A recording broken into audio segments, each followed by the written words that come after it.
Yesaya pasal 5. Nyanyian tentang kebun anggur.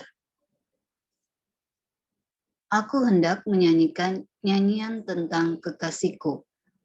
Nyanyian kekasihku tentang kebun anggurnya. Kekasihku itu mempunyai kebun anggur di lereng bukit yang subur. Ia mencangkulnya dan membuang batu-batunya dan menanaminya dengan pokok anggur pilihan. Ia mendirikan sebuah menara jaga di tengah-tengahnya dan menggali lubang tempat memeras anggur. Lalu dinantinya supaya kebun itu menghasilkan buah anggur yang baik. Tetapi yang dihasilkannya ialah buah anggur yang asam. Maka sekarang, hai penduduk Yerusalem dan orang Yehuda, adililah antara aku dan kebun anggurku itu. Apatah lagi yang harus diperbuat untuk kebun anggurku itu, yang belum kuperbuat kepadanya? Aku menanti supaya dihasilkannya buah anggur yang baik. Mengapa yang dihasilkannya hanya buah anggur yang asam? Maka sekarang aku mau memberitahukan kepadamu apa yang hendak kulakukan kepada kebun anggurku itu. Aku akan menebang pagar durinya sehingga kebun itu dimakan habis, dan melanda temboknya sehingga kebun itu diinjak-injak. Aku akan membuatnya ditumbuhi semak-semak, tidak dirantingi dan tidak disiangi, sehingga tumbuh putri malu dan rumput. Aku akan memerintahkan awan-awan supaya jangan diturunkannya hujan ke atasnya. Sebab kebun anggur Tuhan semesta alam ialah kaum Israel, dan orang Yehuda ialah tanam-tanaman kegemarannya. Dinantinya keadilan, tetapi hanya ada kelaliman. Dinantinya kebenaran, tetapi hanya ada keonaran. Peringatan tentang pelbagai keburukan. Celakalah mereka yang menyerobot rumah demi rumah dan mencekau ladang demi ladang, sehingga tidak ada lagi tempat bagi orang lain dan hanya kamu sendiri yang tinggal di dalam negeri. Di telingaku terdengar firman Tuhan semesta alam. Sesungguhnya banyak rumah akan menjadi sunyi sepi. Rumah-rumah yang besar dan yang baik tidak akan ada penghuninya. Sebab kebun anggur yang luasnya 10 hari membajak akan menghasilkan hanya 1 bat anggur. Dan 1 homer benih akan menghasilkan hanya 1 eva gandum. Celakalah mereka yang bangun pagi-pagi dan terus mencari minuman keras dan duduk-duduk sampai malam hari, sedang badannya dihangatkan anggur. Kecapi dan gambus, rebana dan suling, serta anggur terdapat dalam perjamuan-perjamuan mereka. Tetapi perbuatan Tuhan tidak dipandangnya dan pekerjaan Tuhan tidak dilihatnya. Sebab itu umatku harus pergi ke dalam pembuangan, oleh sebab mereka tidak mengerti apa-apa. Orang-orang yang mulia akan mati kelaparan dan halayak ramai akan menderita kehausan.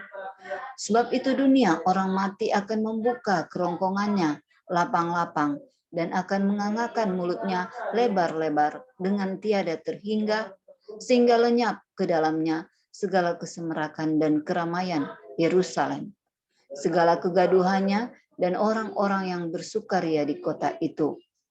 Maka manusia akan ditundukkan dan orang akan direndahkan. Ya, orang-orang sombong akan direndahkan. Tetapi Tuhan semesta alam akan ternyata maha tinggi dalam keadilannya. Dan Allah yang maha kudus akan menyatakan kekudusannya dalam kebenarannya. Maka domba-domba akan makan rumput di situ seperti di ladangnya sendiri. Dan kambing-kambing akan mencari makan dalam reruntuhan gedung-gedung orang kaya. Celakalah mereka yang memancing kesalahan dengan tali kedustaan dan dosa seperti dengan tali gerobak, yang berkata, baiklah Allah lekas-lekas dan cepat-cepat melakukan tindakannya, supaya kita lihat, dan baiklah keputusan yang maha kudus Allah Israel datang mendekat, supaya kita tahu. Celakalah mereka yang menyebutkan kejahatan itu baik dan kebaikan itu jahat, yang mengubah kegelapan menjadi terang dan terang menjadi kegelapan, yang mengubah pahit menjadi manis dan manis menjadi pahit. Celakalah mereka yang memandang dirinya bijaksana, yang menganggap dirinya pintar. Celakalah mereka yang menjadi jago minum dan juara dalam mencampur minuman keras, yang membenarkan orang fasik karena suap dan yang memungkiri hak orang benar. Sebab itu seperti lidah api memakan jerami dan seperti rumput kering habis lenyap dalam nyala api, demikian akar-akar mereka akan menjadi busuk dan kuntumnya akan beterbangan seperti abu. Oleh karena mereka telah menolak pengajaran Tuhan semesta alam dan menista firman yang Maha Kudus Allah Israel. Bangsa asing sebagai alat murka Tuhan. Sebab itu bangkitlah murka Tuhan terhadap umat-Nya, diancungkannya tangannya terhadap mereka dan dipukulnya mereka. Gunung-gunung akan gemetar dan mayat-mayat mereka akan seperti kotoran di tengah jalan. Sekalipun semuanya itu terjadi, murkanya belum surut dan tangannya masih teracung. Ia akan melambaikan panji-panji kepada bangsa yang dari jauh dan akan bersuit memanggil mereka dari ujung bumi. Sesungguhnya mereka akan datang dengan segera, dengan cepat. Tiada yang lelah dan tiada yang tersandung di antaranya. Mereka tidak terlelap dan tidak tertidur, tidak terlepas ikat pinggangnya, dan tali kasutnya tidak terputus. Anak panahnya ditajamkan dan segala busurnya dilentur.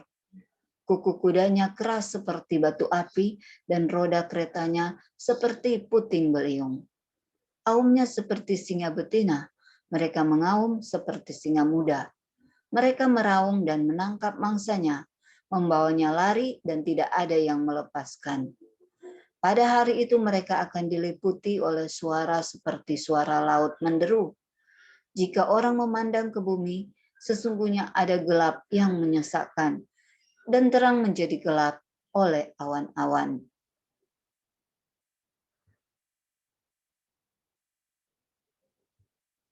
Yesaya pasal 6. Yesaya mendapat panggilan Allah. Dalam tahun matinya Raja Uzia, aku melihat Tuhan duduk di atas tahta yang tinggi dan menjulang, dan ujung jubahnya memenuhi bait suci. Para serafim berdiri di sebelah atasnya, masing-masing mempunyai 6 sayap. 2 sayap dipakai untuk menutupi muka mereka, 2 sayap dipakai untuk menutupi kaki mereka, dan 2 sayap dipakai untuk melayang-layang. Dan mereka berseru seorang kepada seorang, katanya, Kudus, kudus, kuduslah Tuhan semesta alam. Seluruh bumi penuh kemuliaannya.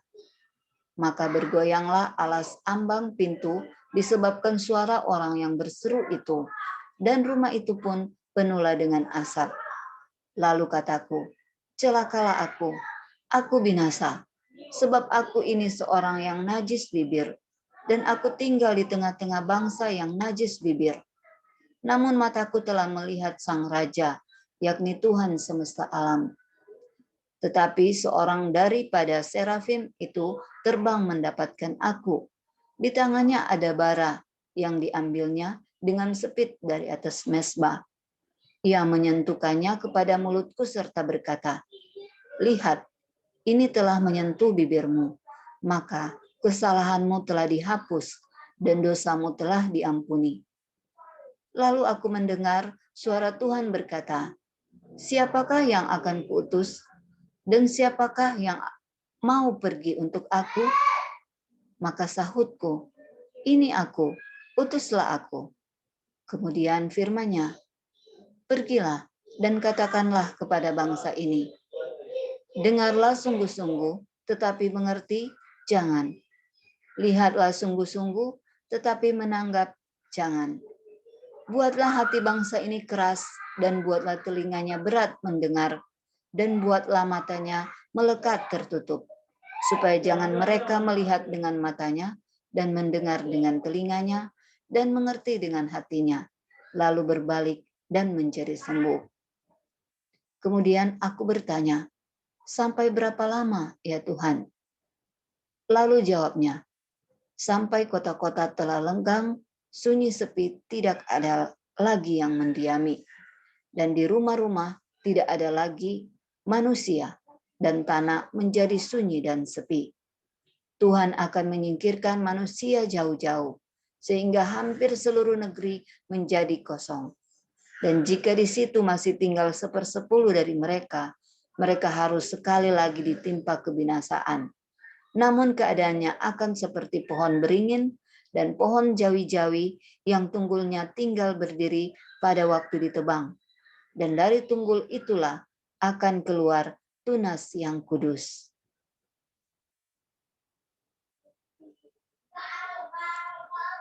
Yesaya pasal 7.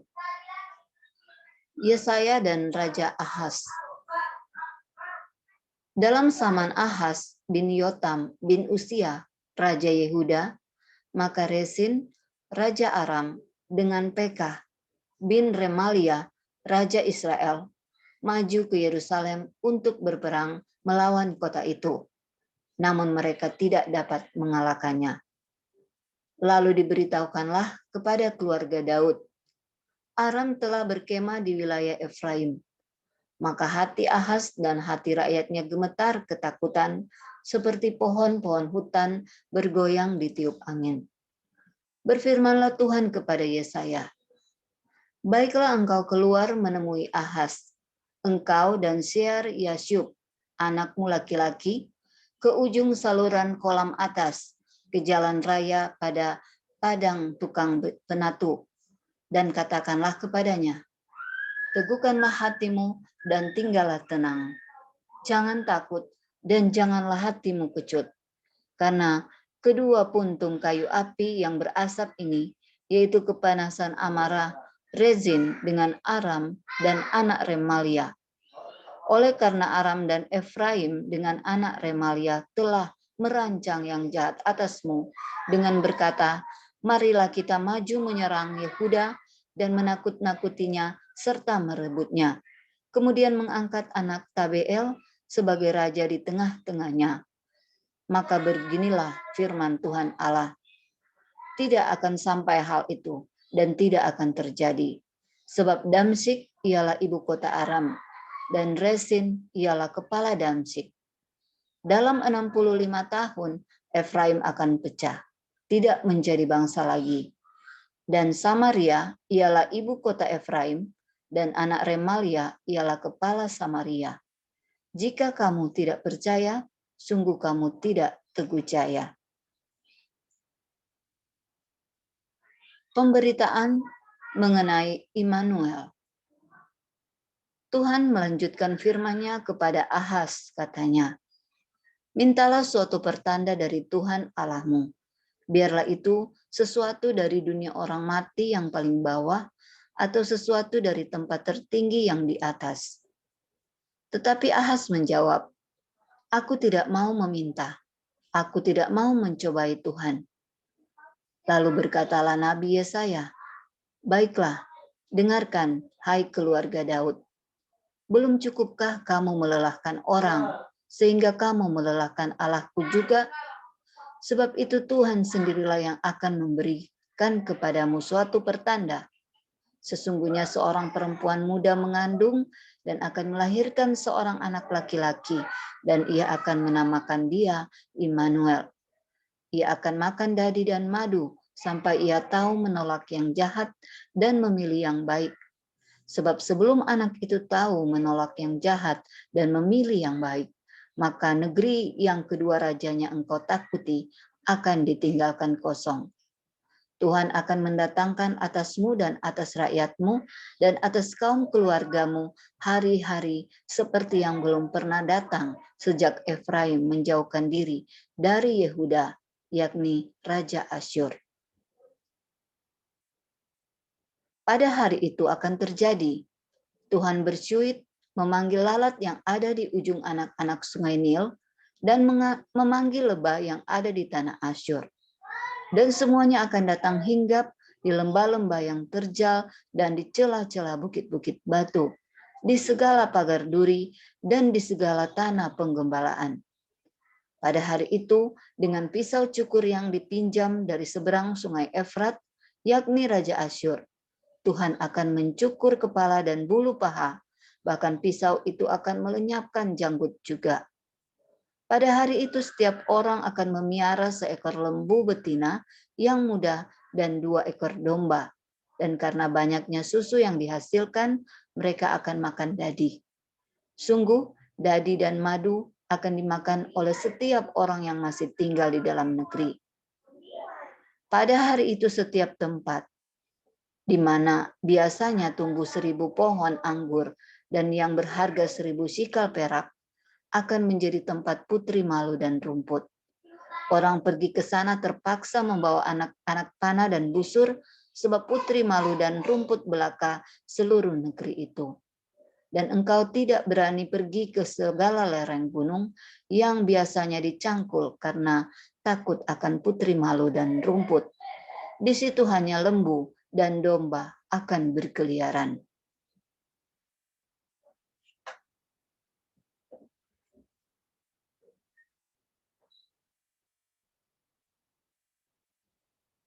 Yesaya pasal 8. Anak nabi sebagai tanda. Berfirmanlah Tuhan kepadaku, ambillah sebuah batu tulis besar dan tuliskanlah di atasnya dengan tulisan biasa, Maher Syalal Hasbas. Maka aku memanggil 2 saksi yang dapat dipercaya, yaitu Imam Uria dan Sakaria bin Yeberekia. Kemudian aku menghampiri istriku, ia mengandung dan melahirkan seorang anak laki-laki.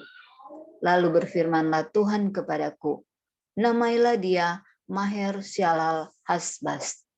Sebab sebelum anak itu tahu memanggil Bapa, Ibu, maka kekayaan Damsyik dan jarahan Samaria akan dianggut di depan Raja Asyur. Penyerbuan Asyur ke Yehuda. Tuhan melanjutkan lagi firman-Nya kepadaku. Oleh karena bangsa ini telah menolak air Siloa yang mengalir lamban dan telah tawar hati terhadap Resin dan anak Remalia, sebab itu sesungguhnya Tuhan akan membuat air sungai Efrat yang kuat dan besar meluap-luap atas mereka, yaitu Raja Asyur dengan segala kemuliaannya. Air ini akan meluap melampaui segenap salurannya dan akan mengalir melampaui segenap tebingnya, serta menerobos masuk ke Yehuda ibarat banjir yang meluap-luap hingga sampai ke leher, dan sayap-sayapnya yang dikembangkan akan menutup seantero negerimu, ya Immanuel. Ketahuilah hai bangsa-bangsa dan terkejutlah, perhatikanlah ya segala pelosok bumi. Berikat pingganglah dan terkejutlah. Berikat pingganglah dan terkejutlah. Buatlah rancangan, tetapi akan gagal juga. Ambillah keputusan, tetapi tidak terlaksana juga, sebab Allah menyertai kami. Yesaya terpaksa bersembunyi. Sebab beginilah firman Tuhan kepadaku ketika tangannya menguasai aku, dan ketika ia memperingatkan aku supaya jangan mengikuti tingkah laku bangsa ini. Jangan sebut persepakatan, segala apa yang disebut bangsa ini persepakatan. Dan apa yang mereka takuti, janganlah kamu takuti, dan janganlah gentar melihatnya. Tetapi Tuhan semesta alam, dialah yang harus kamu akui sebagai yang kudus. Kepadanya lah harus kamu takut, dan terhadap dialah harus kamu gemetar. Ia akan menjadi tempat kudus, tetapi juga menjadi batu sentuhan dan batu sandungan bagi kedua kaum Israel itu, serta menjadi jerat dan perangkap bagi penduduk Yerusalem. Dan banyak di antara mereka akan tersandung, jatuh dan luka parah, tertangkap dan tertawan. Aku harus menyimpan kesaksian ini dan memeteraikan pengajaran ini di antara murid-muridku. Dan aku hendak menanti-nantikan Tuhan yang menyembunyikan wajahnya terhadap kaum keturunan Yakub. Aku hendak mengharapkan Dia. Sesungguhnya aku dan anak-anak yang telah diberikan Tuhan kepadaku adalah tanda dan alamat di antara orang Israel dari Tuhan semesta alam yang diam di Gunung Sion.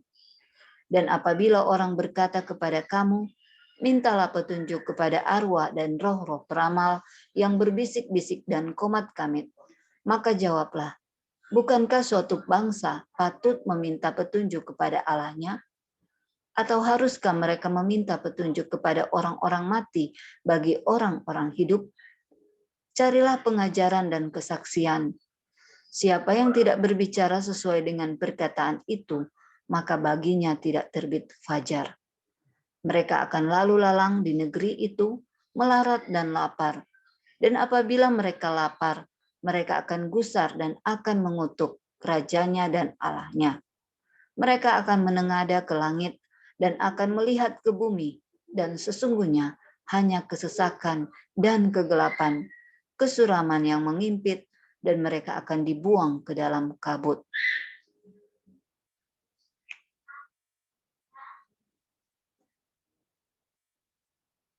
Yesaya pasal 9. Kelahiran Raja Damai. Tetapi tidak selamanya akan ada kesuraman untuk negeri yang terimpit itu. Kalau dahulu Tuhan merendahkan tanah Sebulun dan tanah Naftali, maka di kemudian hari Ia akan memuliakan jalan ke laut, daerah seberang sungai Yordan, wilayah bangsa-bangsa lain. Bangsa yang berjalan di dalam kegelapan telah melihat terang yang besar.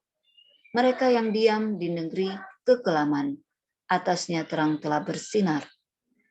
Engkau telah menimbulkan banyak sorak-sorak dan sukacita yang besar. Mereka telah bersukacita di hadapanmu seperti sukacita di waktu panen, seperti orang bersorak-sorak di waktu membagi-bagi jarahan. Sebab kuk yang menekannya dan gandar yang di atas bahunya, serta tongkat isi penindas telah kau patahkan, seperti pada hari kekalahan Midian. Sebab setiap sepatu tentara yang berderap-derap dan setiap jubah yang berlumuran darah akan menjadi umpan api. Sebab seorang anak telah lahir untuk kita, seorang putra akan diberikan untuk kita. Lambang pemerintahan ada di atas bahunya, dan namanya disebutkan orang, penasihat ajaib, Allah yang perkasa, Bapa yang kekal, Raja damai. Besar kekuasaannya, dan damai sejahtera tidak akan berkesudahan di atas tahta Daud dan di dalam kerajaannya, karena Ia mendasarkan dan mengokohkannya dengan keadilan dan kebenaran dari sekarang sampai selama-lamanya. Kecemburuan Tuhan semesta alam akan melakukan hal ini. Murka Tuhan terhadap Efraim. Tuhan telah melontarkan firman kepada Yakub, dan firman-Nya itu menimpa Israel. Biarlah seluruh bangsa itu mengetahuinya, yakni Efraim dan penduduk Samaria, yang berkata dengan congkaknya dan tinggi hatinya, tembok batu bata jatuh, akan kita dirikan dari batu pahat. Pohon-pohon ara ditebang, akan kita ganti dengan pohon-pohon aras. Maka Tuhan membangkitkan para panglima Rezin melawan mereka, dan menggerakkan musuh-musuh mereka, orang Aram dari timur, dan orang Filistin dari barat. Mereka menelan Israel dengan mulut yang lebar. Sekalipun semuanya ini terjadi, murkanya belum surut dan tangannya masih teracung.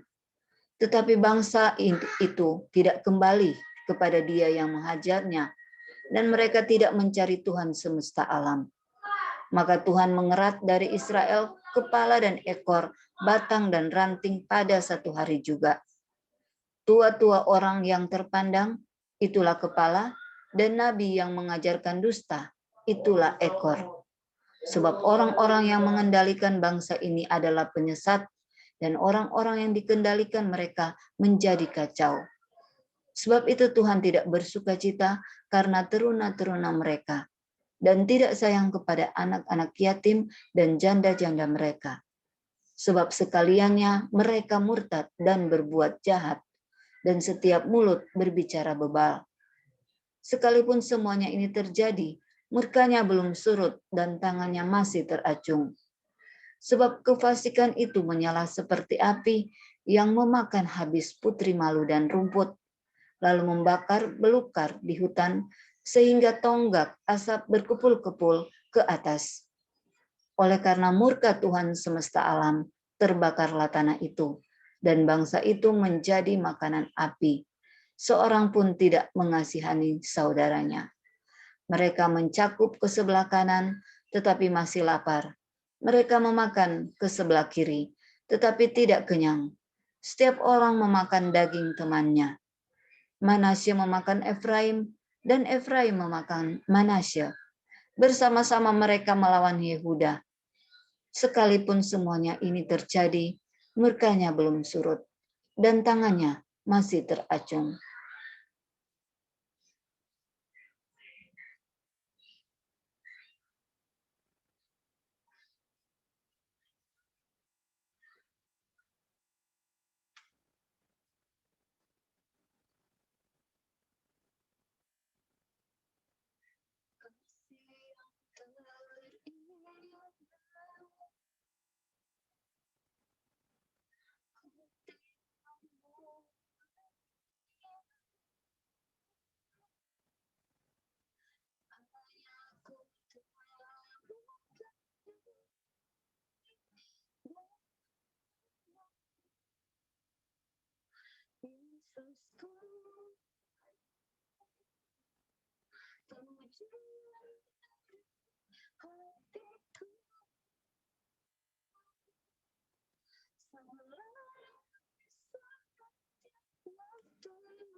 Yesusku, pujian hatiku, selalu di setiap waktuku, tiada pernah berubah kasihku. Karya terbesar dalam hidupku, pengorbananmu yang selamatkanku. Engkaulah harta yang tak ternilai, yang ku miliki dan ku hargai. Yesus, Engkau ku kagumi.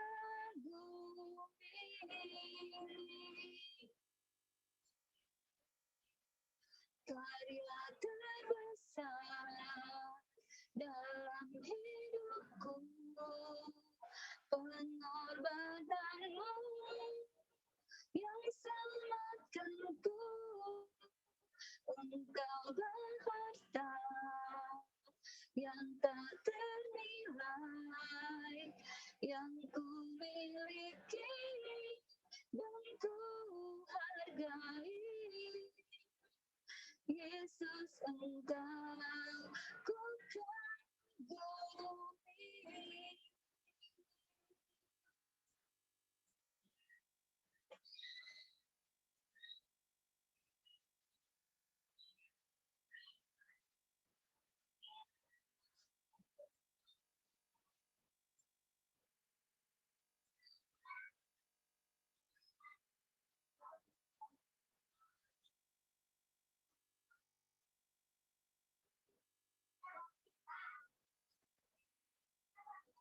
Karya terbesar dalam hidupku, pengorbananmu yang selamatkanku.